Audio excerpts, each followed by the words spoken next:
ஏன் ஓவரா சரக்கு அடிக்க கூடாதுங்கிறது.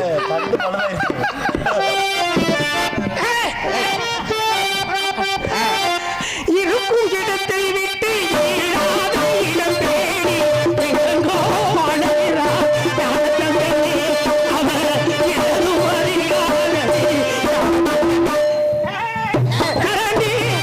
கோயில் பூசாரி வர சொல்லுங்க. சாமிக்கு தாத்தா அருள் முடிச்சிருச்சு.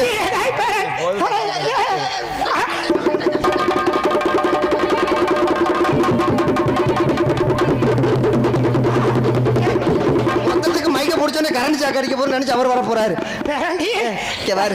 இப்படி நடங்குறியா தாத்தா? இது வரைக்கும் நல்லாதான் இருந்தா உன்னே பார்த்துட்டோம்ல தாத்தா.